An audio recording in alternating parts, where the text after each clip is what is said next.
본 방송에서 제공하는 투자 정보는 투자 판단에 대한 조언입니다. 방송에서 제공하는 주식의 가치, 가격 상승 및 가격 하락에 대해서는 방송사에서 보장하지 않습니다.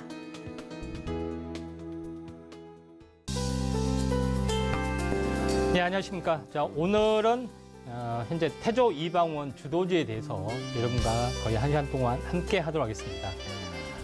추석 이후에 장이 굉장히 새로운 방향으로 또는 상승으로 진행될 가능성이 상당히 많이 있기 때문에 이런 부분을 가지고 과연 어떤 주도주들이 상승을 할까 많은 분들이 고민을 하시는데 사실 어떻게 보면은 말을 만든 사람일 수도 있지만은 태조 이방원이라는 섹터에 대해서 사실 정답을 알려주고 있습니다. 다만 우리는 뭐냐면은 태조 이방원에 대해서 정확한 이해가 부족하거나 또는 요거에 대해서 회의감을 느끼는 투자자들이 많고 또 전혀 다른 방향에서 좀 찾으려고 하는데 그거는 아니다 이렇게 좀 생각이 됩니다. 태조 이방원에 대한 그 장세 방향성은 굉장히 옳습니다. 물론 이것 외에 뭐 바이오라든가 다른 현재 그 4차 산업 섹터도 뜨고 있지만은 가장 기본이 되고 있기 때문에 태조 이방원 주도주에 대해서 말씀을 드리도록 하겠습니다.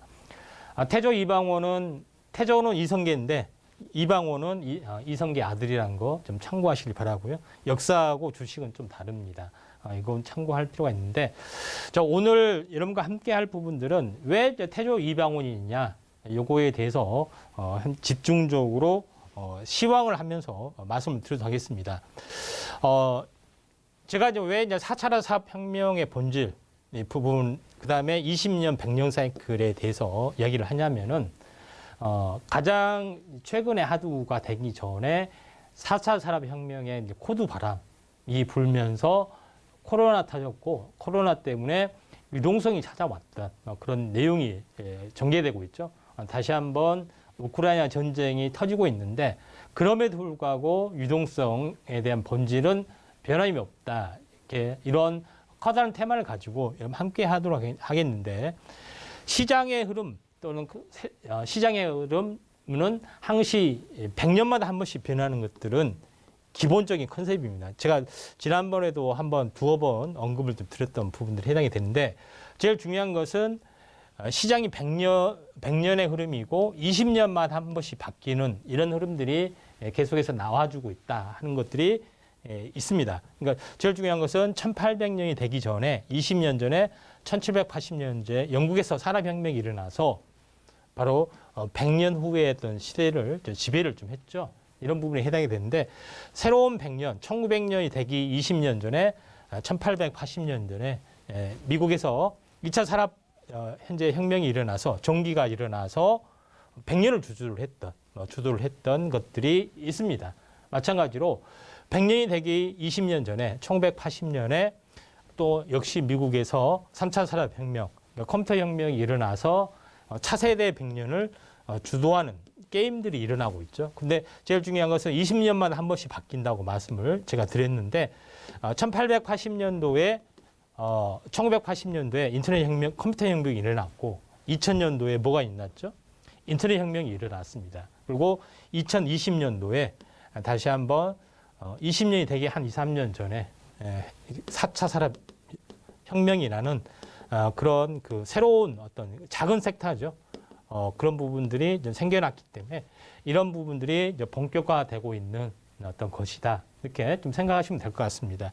그런 부분에 해당이 되기 때문에 새로운 100년에 대한 주도권을 다투기 위해서 미중이 충돌하는 거고요. 그 에너지 패권을 다투기 위해서 또 우크라이나하고 러시아하고 유럽하고 현재 대항마로서 충돌하는 그런 일련의 어떤 흐름들이 나와주고 있다 이렇게 좀 생각이 되는데 제가 그 거시적인 어떤 거래소 차트하고 그 다음에 중요한 역사적인 변곡점을 같이 조합을 해서 한번 분석을 해보면은 묘한 어떤 흐름들이 나와주고 있는데 4차 산업혁명이 최초로 현재 화두가 돼서 현재 언론에 등장했던 것이 2016년입니다.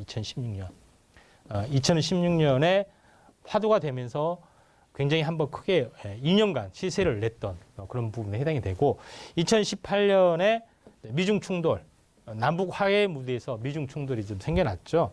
그러면서 시세가 이제 꼬꾸라지는 부분들이 있었고 그 마지막 그 끝자락에서 코로나가 터졌고 또 코로나에 대한 팬데믹 어떤 그 글로벌 붕괴 조짐이 나와준 마지막 저점에서 새로운 유동성, 글로벌 유동성이 나타나면서 어마어마한 시세를 사실 내주고 있다. 그리고 나서 뭐냐면은 조정이 되다가 우크라이나 사태가 터지면서 더 침체의 늪을 형성이 돼주고 있죠. 근데 여기서 제일 중요한 것은 좀 여러 가지 관점보다는 러시아 우크라이나 전쟁의 여파가 어떻게 진행이 될 것이냐 하는 것들을 굉장히 중요하게 봅니다. 코로나가 터졌는데 코로나가 터지고 나서 어떻게 됐습니까? 여파가 코로나 유동성을 불러왔죠. 그러면서 어마어마하게 시세가 났던 그런 부분에 해당이 되는데 러시아하고 우크라이나가 전쟁이 터지면서 추세 이탈이 됐죠. 계속해서 안 좋아질 거다. 그렇지만은 최근에는 전혀 다른 방향으로 흘러가고 있다. 이렇게 좀 생각이 되고 태조 이방원에 대한 핵심적인 동력은 뭐냐? 러시아 우크라이나에 대한 반사 이익이다. 이렇게 보시면 될 것 같습니다. 그래서 제가 이야기했던 것은 역사적인 사건, 주가 변동성, 다시 말해서 역사적인 사건에 역사적인 주식이 대박주가 탄생이 된다는 이야기입니다. 코로나 때문에 뭐가 됐죠? 물론 2차 전지도 이제 시세가 났지만은 코로나 치료제, 백신 이게 어마어마하게 시세를 냈던 그런 것들이 있죠. 물론 뭐 진단 키트도 마찬가지고요. 그래서 러시아 우크라이나 전쟁이 장기화되면서 실질적으로 이게 재생에너지, 그다음에 방산, 조선 여기에 어마어마하게 어떤 자금들이 또는 열풍, 수요가 생겨나고 있기 때문에 우리가 코로나가 터지면서 어마어마하게 제약바주가 했던 것처럼 장기전이기 때문에 한국이 방산 업체로서 제조 외의 기지로서 어마어마하게 성장 동력을 낳을 수가 있다 하는 것에 대한 포커스로 말씀을 드리도록 하겠습니다. 자, 요거는 현재 거래소에 관련된 거고요. 지금 다우존스 차트를 가지고 한번 분석을 해보도록 하겠습니다. 다우존스의 차트는 4차 사회혁명이 불면서 굉장히 크게 올랐죠. 미중 충돌이 되면서는 별로 이렇게 영향을 받지 않고 오히려 조금씩 올라가려고 하고 있었죠. 그러다가 코로나 유동성이 터지면서 어마어마하게 급락이 되다 보니까 즉시 재료금리, 어마어마하게 유동성 이렇게 다 공급을 했죠. 기가 막히게 회생이 되고 지금 여기까지 와 있죠. 그리고 나서 이제 침체의 늪, 유동성 회수, 그다음에 러우 사태 그럼에도 불구하고 그렇게 많이 빠지지 않았죠. 그런 부분에서 러우 전쟁에 대한 여파가 어떻게 진행이 될 것인지 요거에 대한 그 포커스가 어떻게 보면은 굉장히 중요하다. 이렇게 좀 생각이 좀 됩니다. 자, 그런 관점에서 바라보시는 것이 좀 중요할 걸로 좀 생각이 되고 러우 관련된 흐름에서는 그렇게 많이 빠지지 않았죠. 자, 그런 이제 부분들이 좀 있는데 자, 여기서 제가 하고 싶은 이야기는 뭐냐?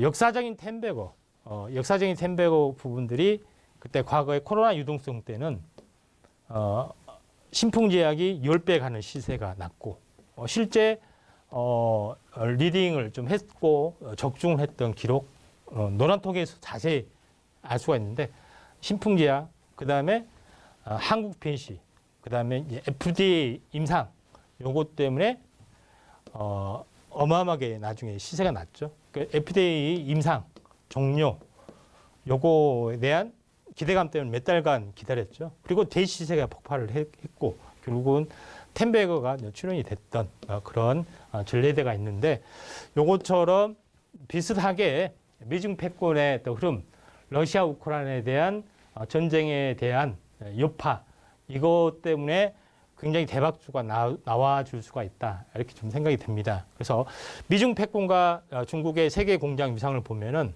사실 미중 패권에서도 아쉽지만 안타깝지만은 차이나에 대한 세계 공장으로서 위상은 사실은 전혀 변함이 없었습니다. 이게 사실은 미국의 딜레마예요. 미국의 딜레마. 그죠? 패권에서 중국의 세계 공장에서 이렇게 퇴출을 시키려고 했는데 전혀 효과가 없었어요. 오히려 조금씩 더 늘어나고 있는 것이 현실이죠. 대신 뭐예요? 나머지 유럽이나 이런 나라들이 계속 뭐예요? 유럽이나 일본 이런 나라들이 오히려 침체를 겪고 있는 것이 좀 사실이죠. 네, 이런 아이러니한 상황이 사실은 연출이 되고 있습니다. 네, 그럼에도 불구하고 한국은 그러니까 경제 안보 동맹으로서의 어떤 것을 가지고 계속 밀어붙이고 있죠. 근데 참고적으로 보라고 이야기한 것은 우리나라는 중국 시장 점유율 보시면은 스마트폰, 자동차 거의 급추락하고 있고 거의 힘을 못 쓰고 있습니다. 중국에서는 아예 그런 부분에 해당이 되고 또 한국의 주요 수출국 비중에서도 지금 미국에 대한 어떤 의존도 또 이런 부분들이 굉장히 높아지고 있고 중국에 대한 부분들은 오히려 약간 줄어들고 있는 그런 부분들이 사실인데 어떻게 됐든 간에 지금 미중 충돌의 가운데서도 전혀 중국에 대한 그런 어떤 흔들림이 약간 없는 상황에서 우크라이나 관련된 사태가 터졌기 때문에 앞으로 향후 어떤 움직임들은 지켜봐야겠지만은 전체 큰 흐름상으로 보면은 앞으로 흐름 어디서 큰 움직임이 나오는지 한번 보면은 미국은 첨단 산업 제조국으로 다시 한번 등극을 하기 위해서 반도체, 배터리, 원료의약품, 히토류 이 네 개를 전략 산업으로 하고 있습니다. 그러죠? 그 중에서 제일 중요한 부분들은 배터리 관련된 이슈들이죠. 배터리 전기 산업을 부흥을 시키고자 했던 거고 또 여기서도 제약 바이주가 나오죠. 원료의약품도 나오고 히토류도 나오고 하는 부분에 해당이 되는데 제일 중요한 것은 미국 위주로 해서 첨단 산업을 부활을 시키려고 하고 있는 전략이 그대로 이번에 인플레이션 그 현재 감축법에 그대로 이제 적용이 되고 있다는 것이 사실입니다. 그런 부분에 해당이 되기 때문에 요거는 2차 전지 공장 세우는 어떤 마스터 플랜 계획, 그다음에 요거는 신차 출시 부분 계획 이런 것들이 왕성하게 진행이 되고 있죠. 출시 부분들이 대부분 2025년 정도 이후에 전기차 출시 부분들이 합작해서 하는 것들이 진행이 되고 있기 때문에 아직 계속해서 이 패권은 계속해서 진행이 되는 ING행이다 이렇게 이제 보시면 될 것 같습니다. 제가 이야기하고 싶은 것은 뭐냐면은 새롭게 화두가 되고 있는 미국의 인플레이션 감축법 요거에 이제 키포인트를 둡니다. 그런 부분에서 가장 중요한 부분들은 제약 바이주도 나오고요. 기후 변화 대응을 하기 위해서 핵심적인 것은 이제 전기차에 관련된 이슈, 그 다음에 친환경, 풍력, 태양광 이런 부분의 이슈가 굉장히 크게 진행이 되고 있죠. 그런 나머지는 별로 중요한 것은 아니기 때문에 요 빼도록 하겠습니다. 결론은 뭐냐면은 인플레이션 감축법이 새로운 유동성을 이제 공급하는 어떤 정책이다 이렇게 보시면 될 것 같습니다. 그런 부분에 좀 해당이 되기 때문에 전기차에 대한 논란, 한국차 패스 논란 이 부분들은 분명히 좀 있습니다만은 요거는 해결할 될 문제고요. 2차 전지 쪽은 약간 그 특별한 어떤 그 악재 요인은 아니죠. 그래서 만약에 이 전기차에 대한 이런 정책들이 고착화되거나 정착이 됐을 때는 중국에 대한 그 패권을 좀 만회할 수 있는 한국이 만회할 수 있는 부분들도 있다. 그리고 새롭게 또 떠오른 부분들이 이제 풍력과 태양광 이 시장이 미국도 커지고 있고 또 유럽도 커지고 있기 때문에 어차피 이제 중국은 반은 포기를 좀 해야 됩니다. 중국의 내수 시장은 어쩔 수 없이 포기하는 거고 또 중국에 대한 어떤 애국 정책이기 때문에 외국인 기업은 거의 생존이 약간 불가능한 구조가 좀 되고 있기 때문에 요거는 패스를 합니다. 다만 제일 중요한 것은 태조 이방원에 대한 핵심이 뭐냐? 러시아 우크라이나 전쟁의 동향을 잠깐 보시면은 지금 요거는 뭐냐면은 지금 그때 당시 그러니까 1997년 이전 그다음에 1997년 이후의 가입 요거를 나타내는 거죠. 여기를 나타내고 있는 건데 요거는 최근에 이제 가입 희망국, 가입 희망국 계속 동률을 하고 있죠. 그다음에 가입 검토국, 요거 나라들이 좀 해당이 되죠. 근데 제일 이제 중요한 것은 우크라이나에서 전쟁이 터지고 러시아에서는 왜 이걸 계속 주장을 하냐면은 여기 크림반도 있죠. 흑해 연안의 지배력, 그다음에 이 발트 연안의 지배력을 해양 진출을 계속 노리려고 하는 그런 이슈가 굉장히 큽니다. 그런 부분에 해당이 되는데 여기서 폴란드가 거의 총대를 매는 이유는 여기를 보시면 알겠지만은 벨라루스가 친러시아 국가인데 합병이 될 수도 있어요. 그렇게 되면은 직접 국경을 맞대고 있죠.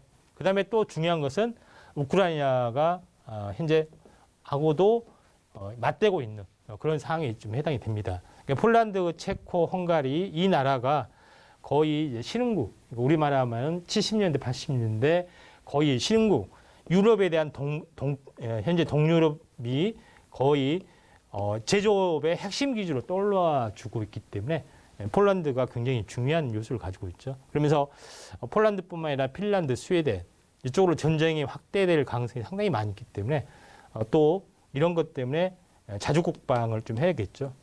그런 부분들이 있기 때문에 최근에 이제 방사한 부분들이 굉장히 크게 각광을 받고 있는데 제일 중요한 것은 북대서양 나토의 해용국의 동유럽들은 전부 다 러시아제 무기를 사용하고 있습니다. 그 날긴 무기가 있는데 이번에 이제 가입을 하면서 나토, 미국에 대한 무기하고 호환 체제를 갖춰야 되고 또 한국은 이 호환 체제를 완벽하게 이제 갖춰주고 있죠. 그런 부분들도 있습니다. 그다음에 한국은 현재 제조업이 살아있기 때문에 주문하면은 바로 되는데 그래서 미국 같은 경우는 F-16이나 로키드 마틴 이런 데서 한번 주문하면 몇 년 있다 온지 아세요? 10년.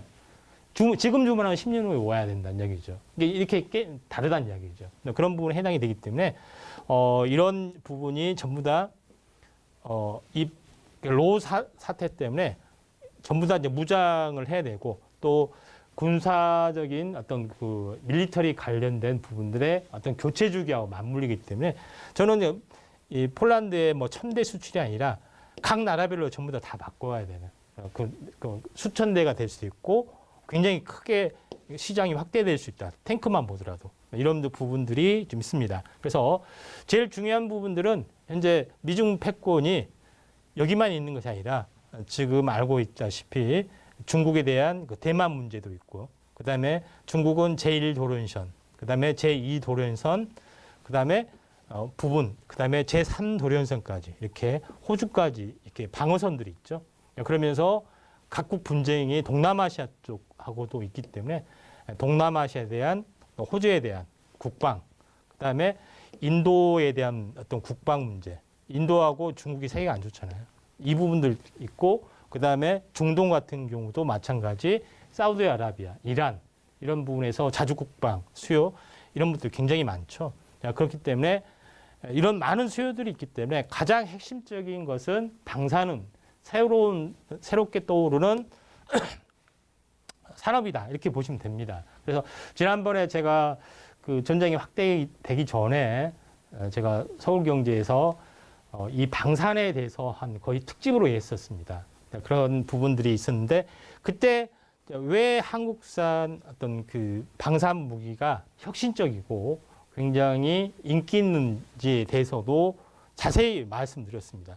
방송에서도 연평도 해전에 이 사건 때문에 K9 자주포가 실전에서 이미 증명이 됐다 하면서 굉장히 선풍적인 입결을 했다는 것을 최초로 이야기를 했고요. 연평도 포격전에 북한에서 포격을 했던 겁니다. 근데 실제 맞대결을 했는데 여기 떨어진 거죠. 근데 그 안에는 이 부분이죠. 그러니까 공중에서 터지는 이 폭탄이 있습니다.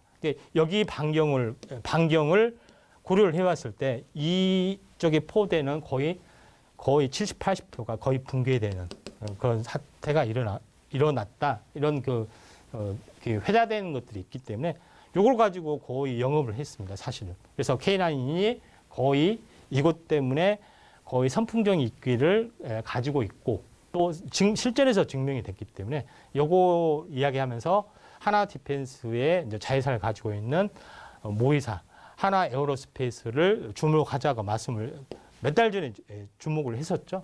그다음에 그리고 나서 어떻게 되었습니까? 그리고 지금 주봉의 차트로 보면은 굉장히 가파르게 올라가고 있다 하는 것이 굉장히 중요하죠. 하나 에어로스페이스 이런 부분들이 해당이 되는데 그때는 러시아 우크라이나 사태가 터지고 나서도 움직임이 전혀 없다가 장기화 되려는 조짐들, 실제 무기 구매 조짐들이 진행이 되고 나서부터 날아가는 부분에 해당이 됩니다. 그래서 제가 러시아 우크라이나 관련된 전쟁 확정 가능성들, 장기화 가능성들, 그다음에 동유럽 무장 가능성도 이야기하고 중국도 이야기하고 그다음에 중동도 이야기하고 그다음에 인도도 이야기를 하죠. 근데 러시아 전쟁 때문에 러시아의 인기가 무기 인기가 땅으로 꺼지는 정도가 되죠. 그래서 중동, 인도는 비상이 걸렸던 겁니다. 그래서 좀 많은 것들이 있다 이렇게 생각이 돼서 네 개에 대해서 제가 집중적으로 이야기를 했던 기억이 납니다. 두 번째 이야기했던 것이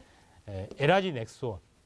어떻게 보면 한국형 아이언돔 또는 미국판 패트릭 미사일 그 시스템을 개발하고 있는 LRG 넥스원이 수혜를 볼 것이다. 이렇게 자세하게 올리까지 이야기를 좀 했습니다. 청궁2, 아랍에미레이트에 청궁2를 수출했죠. 그런 부분에 두 번째 이야기를 좀 했었고, 근데 LRG 넥스원 주봉을 보면은 그리고 나서도 어쨌습니까? 최근에 계속해서 이렇게 올라가려는 움직임들을 계속해서 보여주고 있고, 최근에 LRG 넥스원 청궁2뿐만 아니라 천무 미사일 이게 이제 수주가 물밀듯이 밀려올 가능성이 많습니다. 그런 부분들이 있기 때문에 LRG 넥슨도 말씀드렸고 세 번째 부분에서는 항공우주 FA-50 경공격기에 대해서도 말씀드렸는데 FA-50이 뭐냐면은 쉽게 말해서 초음속이죠. 그러니까 초음속에 가까운 부분에 해당이 되기 때문에 우리가 말하는 F-16하고 성능이 거의 동급입니다. 그렇죠? 네, 그런 부분에 해당이 되고 그다음 우리가 알고 있는 최신의 기종 F-35 기종이 있는데 우리가 만드는 KF-21 이번에 새로 만드는 그 기종하고 거의 같습니다. 거의 같은데 성능 면에서나 그 모든 면에서 거의 비슷한데 가성비 차원에서 압도적인 것들이 있기 때문에 항공우주도 이런 그 제3세계 국가나 유럽 국가 또 제조업 능력에서 따라잡을 수 없기 때문에 그다음에 제조에 대한 원가 경쟁에서 록히드 마틴도 따라갈 수 없기 때문에 합작에서도 할 수 있습니다. 근데 그 시장이 굉장히 크다는 이야기입니다. 사실은. 그런 부분에 해당이 되기 때문에 항공우주는 미리서 현재 저점에서 계속해서 올라가고 있고 앞으로도 더 올라갈 확률이 상당히 많이 있다. 이렇게 요거는 우주항공 테마 쪽으로도 미리서 급등을 했기 때문에 되지만은 앞으로도 성장 가능성이 굉장히 높다고 이야기를 했던 그런 기억이 납니다. 마지막으로 소개했던 것이 현대로템이죠. 현대로템 K2 전차에 대해서 자세하게 제가 소개를 좀 했고 또 현대로템의 K2 전차에 대한 능동 방위 체계 요거에 대해서도 자세히 말씀을 드렸습니다. 이런 부분들이 있기 때문에 현대로템을 그때 당시에 이제 탑픽주로 이야기를 좀 했던 기억이 나는데 이제 실제로 차트를 보시면 알겠지만 그 당시에는 전혀 움직임이 주봉산으로 보면 없었죠. 그리고 나서 계속해서 좀 날아가는 그런 양상을 보여주고 있기 때문에 앞으로도 굉장히 크게 날아갈 수 있습니다. 왜 그러냐면은 왜 제가 이걸 탑픽으로 봤냐면은 가장 중요한 것은 기본의 기동력이 되는 전차가 현재 K2 흑표 전차가 가장 기본이 됩니다. 현대전에 가장 기본이 되기 때문에 이 부분들이 수천 대가 동유럽 이런 부분에 연쇄적으로 다 깔릴 수가 있기 때문에 기본 1000대 계약, 그다음에 지금은 가계약이지만 본계약, 그다음에 후속 계약, 그다음에 이런 노르웨이나 스웨덴 이런 도미노식의 확장들이 일어나기 때문에 한동안 주도주의 가능성이 굉장히 많이 있다 이렇게 좀 생각이 되고요. 그다음에 제가 요걸로 해서 방산, 그러니까 이번에 우크라이나 관련된 최대 수혜주는 저는 방산이라고 봅니다. 방산이 계속해서 올라갈 수 있고 그다음에 제가 소개해드린 부분들은 현재 조선업인데 사실 우크라이나에 관련된 전쟁 때문에 방산이 뜨고 있고 천연가스 때문에 조선이 뜨고 있다 하는 것이 가장 큰 핵심이 좀 해당이 되는데, 조선업 같은 경우는 이것 외에도 현재 그 LNG 엔진, 그러니까 천연가스 기반으로 엔진으로 바꿔야 되는 기후 협약이 존재를 하게 되죠. 그것 때문에 됐지만은 우크라이나 관련된 때문에 LNG 엔진이 아니라 LNG 운반선이 갑자기 이제 부상이 지금 되고 있는 그런 상황이 되는데, 요걸 보시면 알겠지만 기후 협약에 관련된 타임라인 일정을 보시면은 계속해서 그 바꿔야 되는 그 트렌드의 어떤 흐름 내에서 최근에 갑자기 부상이 되는 것은 천연가스 관련된 그런 이슈 때문에 뜨고 있죠. 근데 여기를 보시면 알겠지만은 조선업 발주량 전망을 보시면 알겠지만은 2022년부터 2022년, 23년, 24년 계속해서 늘어나는 트렌드의 흐름들이 있기 때문에 조선업 현황은 굉장히 밝다 이렇게 좀 생각이 되고, 또 조선업이 불황 가운데서도 지금 보시면은 불황 가운데서도 해상 물동량은 꾸준하게 늘어나고 있고, 그다음에 불황 가운데서도 다수의 선박이 폐선이 되고 있습니다. 그래서 선박 부분들이 굉장히 그동안에도 부족을 했다는 것을 좀 알 수가 있죠. 근데 여기서 가장 중요한 것은 LNG선 동향을 보시면 알겠지만은 한국의 빅3가 LNG 수주가 거의 독과점 하다시피 하는 부분들이 좀 있고요. 그다음에 LNG선의 이제 수주 단가도 점점 올라가고 있고. 근데 올해 상반기에 왜 약세했냐면 알다시피 이제 후판 가격 상승 때문에, 인플레이션 때문에 여러 가지 부분들이 좀 있었죠. 악재들이 있었지만은 그걸 극복하고 인플레이션 둔화 때문에 다시 한번 크게 상승을 해주고 있다 생각이 드는데, LNG선의 한국 수주 동향을 보시면은 한국이 거의 90% 이상 독점을 하고 있죠. 그다음에 이걸 현대중공업, 대우조선해양, 삼성중공업 이런 업체들이 하고 있는데, 그중에서 왜 현대중공업을 탑으로 보느냐? 탑으로 보는 이유가 핵심은 뭐냐면은 현대중공업의 경쟁력은 다른 건 아닙니다. 가장 큰 핵심은 뭐냐면은 엔진 사업에 대한 내재화입니다. 엔진 사업, 엔진을 직접 만듭니다. 현대중공업만 유력히 만듭니다. 힘센 엔진도 있고, 이 브랜드를 이제 조선사에 거의 납품을 하는 어떤 구조가 있기 때문에 가장 큰 경쟁력을 가지고 있다. 물론 많은 그 선박 제조 능력 이것보다도 가장 중요한 능력이다 좀 생각이 되고, 또 현대중공업은 현대차 물론 계열사는 틀리지만은 기술을 같이 공유하고 있잖아요. 그런 부분이기 때문에 자율수액 선박이나 원자력 추진선 이런 신기술주에 대한 트렌드가 워낙 밝기 때문에 현대중공업을 탑픽으로 보고 있다 이렇게 좀 생각이 좀 된 거고요. 그래서 지금 이제 주봉으로 봤을 때는 한번 크게 상승을 해줬다가 거의 20주 동안 상승했죠. 그리고 20주 동안 쉬어줬다가 지금 다시 한번 터닝을 하고 있기 때문에 저는 본격적으로 이제 상승 국면이 전개될 가능성이 상당히 많이 있다. 물론 조선기자재 부분들이 지금 올라주고 있지만은 대형주로서는 현대중공업을 한번 눈여겨 보시라 말씀을 드린 거고요. 그 다음에 방산하고 조선 얘기를 했죠. 요거는 우크라이나 관련된 무기이고, 요거는 천연가스를 운반하는 그 LNG선이잖아요. 그렇죠? LNG선, 그러니까 전부 다 직접적인 수혜주로 떠올라주고 있다 하는 것이 핵심이고, 그 다음에 제일 중요한 것은 뭐냐? 그 대체 에너지죠. 대체 에너지가 이제 태양광, 그 다음에 원전, 풍력 이 세 가지밖에 없습니다. 세 가지 부분들이 있는데, 제일 중요한 것은 그렇지 않아도 이렇게 재생에너지가 다시 한번 새롭게 변모를 해야 되는데, 최근에 그 이슈 때문에 갑자기 가속화되고 있다는 것이 굉장히 중요합니다. 근데 여기를 표를 보시면 알겠지만 원래 2018년에 현재 비중을 보면은 석탄이 38%, 재생에너지가 25%, 천연가스가 23%죠. 원자력이 10% 이렇게 돼 있어요. 그렇죠? 근데 석탄은 가면 갈수록 무수죠. 근데 이 석탄의 비중을 완벽하게 뭘로 바꿔야 돼요? 재생에너지가 다 바꿔야 되죠. 이 많은 것들을.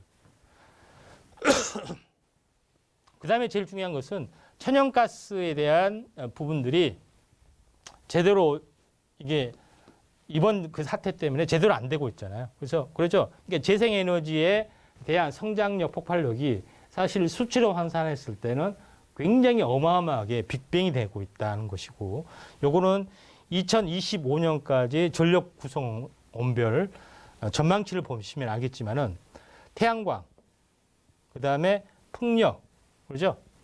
이 부분들이 지금 원전은 다시 한번 확대되기로 했기 때문에 상관없지만은 태양광, 풍력이 뭐예요? 차지한 비중이 어마어마하게 파이가 계속해서 늘어날 수밖에 없기 때문에 굉장히 고도의 성장 단계인데, 요걸 더 촉발시키는 것이 우크라이나 관련된 이슈 때문에 거의 촉발하고 있다, 이렇게 좀 생각이 되죠. 그래서 이것 때문에 두 가지의 흐름 때문에 잘 보셔야 되는데, 그 다음에 우리가 이제 봐야 될 부분들은 최근 이제 태양광과 풍력 발전 LCOE라는 지표가 있는데, 이 단위당 생산 원가에 관련된 그런 것을 나타내주고 있는데, 2014년에는 태양광, 풍력 부분들이 단위당 원의 경쟁력이 140, 90으로 굉장히 약간 높아지는 부분을 알 수 있는데, 2020년 경우는 여기가 80, 그다음에 70으로 떨어지는 부분에 해당이 되죠. 그러니까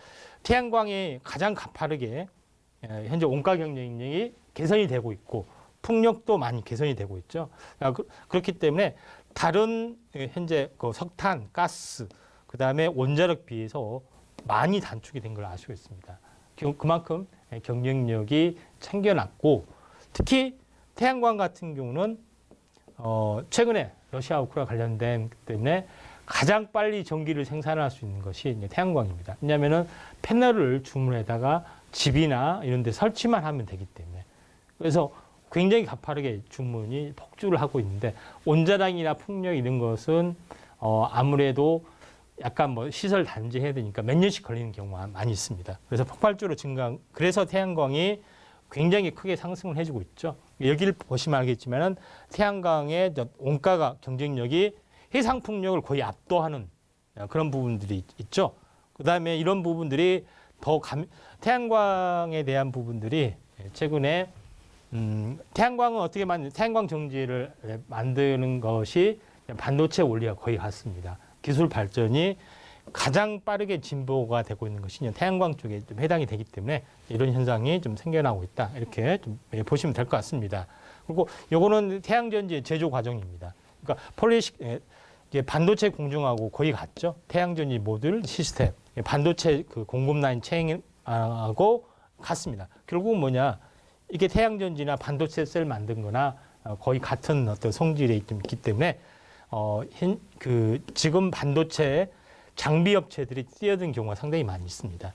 대표적으로 보시면 알겠지만은 차세대 태양전지 기술 트렌드를 보시면은 템텐셀의 개념이죠. 그러니까 템텐셀 개념은 페로브스카이트라는 이 새로운 신기술에 대한 태양전지 효율을 굉장히 높일 수 있는 부분들을 1차적으로 부스로 쓰면서 태양전지 효능을 굉장히 끌어올리고 있다 하는 것이 되기 때문에 원가 경쟁력 또는 모든 면에서 현재 우리나라가 요걸 이제 개발하고 있는 선도 트렌드 국가입니다.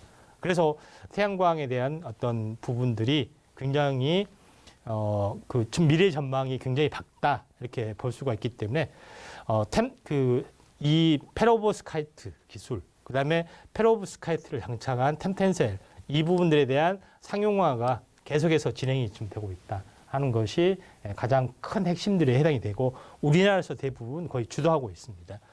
그런 이제 부분들이 있다고 좀 생각이 되는 거고요.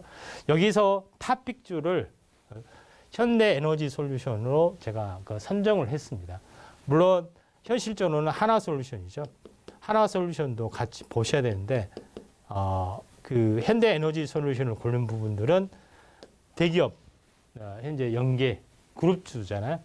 그 다음에 이런 시너지 효과들이 확실하게 현대중공업이라는 시너지하고 같이 결합이 되고 있고 또 마찬가지로 차세대 전진 페로브스카이트 이런 템텐셀 기술도 같이 협력을 하고 있기 때문에 또 OEM 방식으로도 생산이 가능합니다. 그런 부분에 해당이 되기 때문에 현재 에너지 솔루션을 가장 톱픽으로 봤던 그 내용이 여기 있고 자세한 내용은 여기서 실려 있는 뭐 그런 내용과 거의 일치합니다. 참고하시길 바라고요. 그래서 제가 현대 에너지 솔루션 주봉으로 보시면은 이때 당시에 제가 몇 달 전에 이야기를 했었는데 그리고 나서 어떻게 됐습니까? 급등하고 조정 보이고 급등하고 조정 보이고 오늘 최근에 다시 한번 급등을 해주고 있죠. 이렇게 가파르게 상승을 해주고 있는 그런 시점들이다. 결국은 이게 이제 탄생파 1파, 2파죠. 길고도 긴 3파가 계속해서 나와주고 있는 부분들이 해당이 되고 또 우크라이나 관련된 전쟁에서 가장 탑픽, 방산 다음에 수요지로 볼 수 있는 것은 겨울까지 태양광. 왜? 겨울철 수요를 감당하려면 어떻게 되겠습니까? 물론 이제 천연가스 비축을 많이 좀 해놨다 하지만은 뭐예요? 당장 전기를 쓸 수 있는 게 태양광밖에 없잖아요. 태양광 수가 어마어마하게 폭발을 해줄 것이다. 이렇게 좀 생각이 되기 때문에 그에 대한 탑픽주로서 현대에너지 솔루션, 그 다음에 대형주로서는 하나 솔루션 참고하시길 바라고요.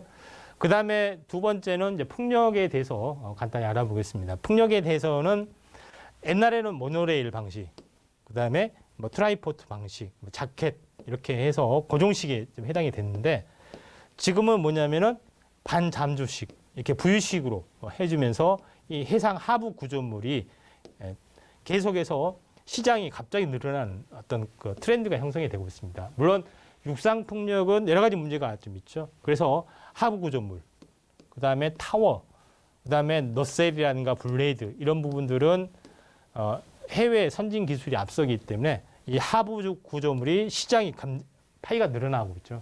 대규모로 또는 대륙붕에서 하기 때문에 이런 V식 구조가 왜냐하면 해수면이 낮으면은 이렇게 파고 들어가는데 그렇지 않잖아요. 그렇죠? 이게 이 시장이 육상 풍력보다 해상 풍력이 어마어마하게 커지고 있기 때문에 해상 부유물에 대한 부분들이 있는 것이 굉장히 중요하고 또 실제 해상 풍력은 대부분 북유럽 계절적으로 또는 위치적으로 해상 풍력이 발전할 수밖에 없습니다. 그다음에 미국 동부 서부 그다음에 인플레이션 감축법 때문에 요거를 거의 무상으로 임대한다. 뭐 업자들한테는 다 대여한다는 식으로 거의 밀어주기로 하고 있죠. 그런 부분에 해당이 됩니다. 우리나라도 일부 해당이 되는데 동남아시아나 뭐 중동 이런 나라는 거의 하지 않고 있죠. 그래서 현재 유럽하고 미국 중심으로 해상 풍력이 굉장히 발달을 해주고 있다 한 것이 현실이 좀 해당이 되고 해상 풍력 동향을 보시면은 2020년부터 그다음에 2030 계속 늘어나고 있는데 통계적으로 보면은 2000년도부터 2035년까지 10배 정도의 시장이 커질 거란 전망이 있습니다. 해상 풍력만 그런 부분에 해당이 되기 때문에 굉장히 주목을 좀 해줘야 될 뭐 대상이다. 그리고 그에 대한 탑픽주로서 제시했던 것이 이제 상강 MNT다. 상강 MNT를 제시했던 부분들은 해상 플랜트 하부 구조물 전문 업체입니다. 그다음에 조선업도 같이 병행하고 있는데 3호 조선 해양을 흡수 합병을 했고 그 부지만 해서 50만 평인데 해상 하부 구조물 같은 경우는 실질적으로 배후 부지가 굉장히 많아야 되기 때문에 가장 큰 경쟁력을 가지고 있고 또 수주 잔고도 굉장히 높게 유지가 되고 있다 하는 것이 좀 해당이 되고 또 기술력도 모든 해상 풍력 파일 방식을 완벽하게 할 수 있는 기술력을 가지고 있다. 이렇게 이제 보시면 될 것 같습니다. 그렇기 때문에 상강 MNT를 탑픽주로 했던 거고 또 최근에 어떤 그 흐름을 보시면은 오랜 동안 한번 크게 상승을 해줬다가 오랜 동안 박스권을 보이다가 이번에 한번 박스권 돌파하다가 눌림목이 나왔습니다. 그리고 나서 계속해서 올라갈 확률이 많기 때문에 상강 MNT를 주목을 좀 하고자 한다 이렇게 좀 생각이 좀 되고요. 그 다음에 세 번째로는 원전에 대해서 언급을 좀 드리도록 하겠습니다. 원전 같은 경우는 소형 원전에 대해서는 잘 아실 겁니다. 소형 이게 이제 대형 원전. 그러니까 거의 높이가 80m 엄청나죠. 근데 소형 원전은 높이 18m 정도 15m 정도. 이 안에 모든 어떤 기능들이 다 들어갔죠. 그러니까 이 부자재의 기능들이 다 들어갔기 때문에 상대적으로 안전하고 효율성도 높고 또 이런 그 피해 상황에 대해서 효율적으로 대처를 할 수 있는 또 기술들이 있기 때문에 소형 원전이 강세가 될 수밖에 없는 그런 상황이다 좀 생각이 되는데 원자력도 새로운 사이클, 그러니까 새로운 사이클인데 원자력 같은 경우는 보통 60년에서 80년 사이에 건설이 된 게 굉장히 많습니다. 60년, 80년. 근데 이 원전의 주기가 60년 주기이기 때문에 새로운 원전 주기가 2023년, 그러니까 2060년이기 때문에 60년이면 2020년에서 30년 이 사이에 피크가 찾아올 확률이 상당히 많이 있다는 이야기입니다. 2020년에서 40년이죠. 피크가 2030년, 그러니까 2020년에서 30년 사이에 피크가 찾아올 확률이 많기 때문에 대규모 수주가 진행이 될 수 있는데 그 중에서 이제 탑 원전 수주가 계속되고 있는데 그 중에서 탑픽주로 한 어떤 부분들이 한전 기술입니다. 한전 기술에 대해서 제가 핵심적으로 말씀을 드린 것은 한국전력 자회사로서의 어떤 그를 가지고 있고 한국전력이나 한국수자력 원자력의 수력 원자력에서 수주를 하게 되는데 수주를 하게 되면은 제일 먼저 설계 하도국이기 때문에 이 업체에 맡길 수밖에 없기 때문에 제일 먼저 매출이 발생이 될 수밖에 없다. 이렇게 보시면 좀 될 것 같습니다. 그런 관점에서 한전 기술을 이제 탑픽으로 제시를 한 거고요. 주봉으로 보면은 최근에 악재 때문에 상승하다 약간 밀려주고 있지만은 아직 원전은 아직 시작도 안 한 그런 부분에 해당이 되기 때문에 한번 원전 같은 경우도 한번 주목을 좀 해줄 필요가 있습니다. 제일 어떤 태양광이 1번이고, 그죠? 태양광이 1번이고, 풍력이 2번이고, 제가 개인적으로 순서로 보면은 그 다음에 원자력이다. 이렇게 보시면 되기 때문에 이 순서대로 시세가 날 확률이 많기 때문에 한번 주목을 해줄 필요가 있습니다. 그 다음에 마지막으로 2차 전지에 대해서 말씀드리도록 하겠습니다.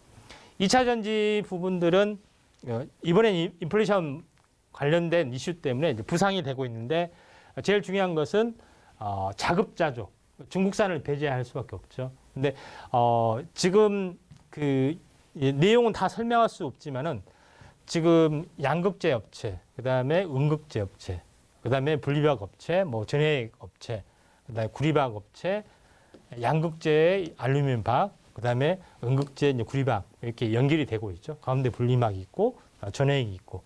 근데 양극재를 만드는 업체, 그다음에 음극재를 만드는 업체 이 부분들이 굉장히 중요한데 그 중에서 제가 양극재 탑픽을 퍼스코 케미칼로 얘기를 했고요.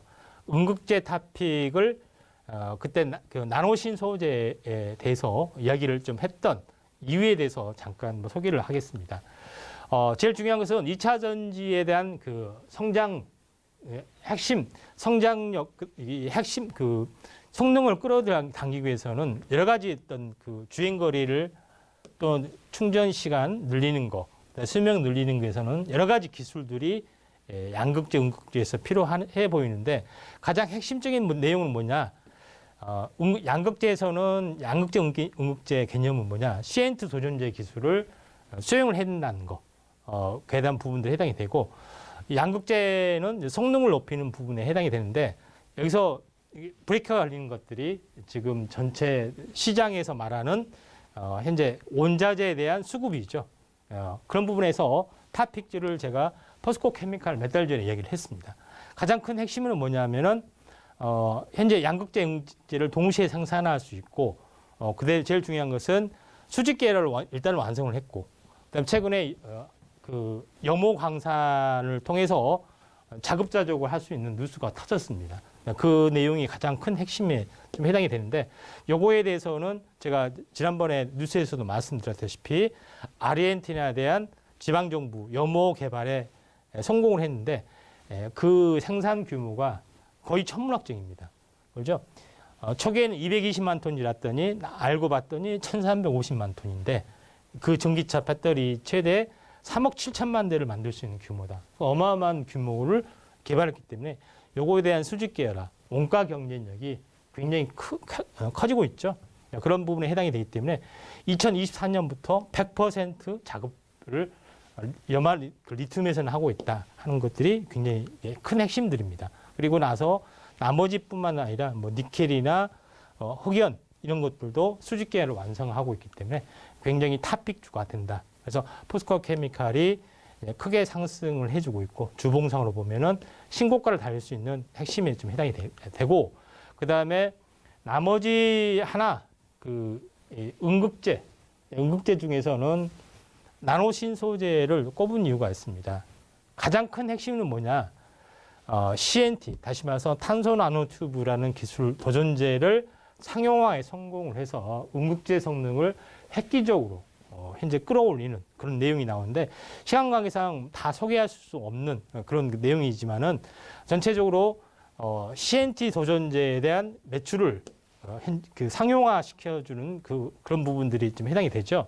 그런 부분에 해당이 되기 때문에 나노신소재 같은 경우는 LG 에너지 솔루션 이쪽 보시면 SK1 납품을 하고 있는 그런 내용에 해당이 되고 제일 중요한 것은 초기는 얼마 이렇게 생산 캐파가 얼마 되지 않지만은 가면 갈수록 생산 캐파가 굉장히 가파르게 늘어나고 있다.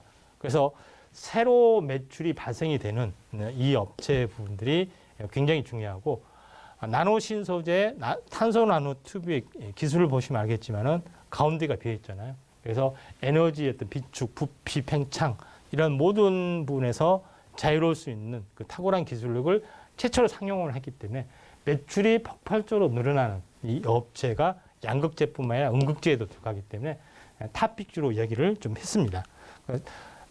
아직 보시면 알겠지만 차트를 보시면 알겠지만 아직 신고가 패턴이 계속해서 진행이 되고 있기 때문에 그 유망 종목으로 보는 거고 양극재에서는 포스코 케미칼, 그다음에 음극재에서는 나노신소재 이 두 개를 탑픽주로 보면서 오늘 태조 이방원 이 5가지 섹터에 대해서 총정리를 했습니다. 내용이 방대하기 때문에 자세하게 다룰 수 없다는 점 참고할 필요가 있고 이에 대한 자세한 부분들은 노란톡방에 오시면은 자세하게 또는 많은 부분에 대해서도 함께 하실 수가 있다. 이렇게 좀 생각이 좀 됩니다. 그래서 오늘 태조 이방원이 갈 수밖에 없는 이유는 우크라이나에 관련된 전쟁에 대한 후폭풍이 있기 때문에 여기에 핵심 포커스를 두고 5가지 섹터에 대해서는 우리가 집중적으로 투자를 해야지 된다 하는 것을 이야기하고 싶고요. 오늘의 이제 결론은 여기입니다.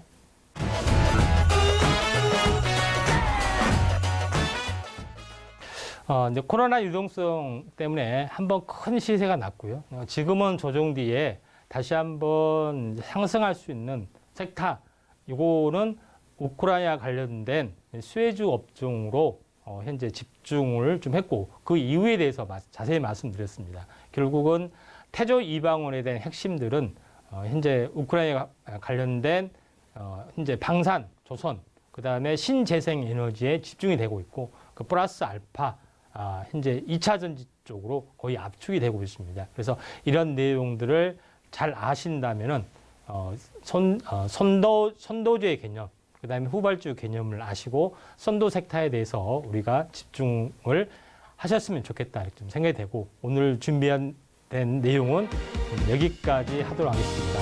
감사합니다.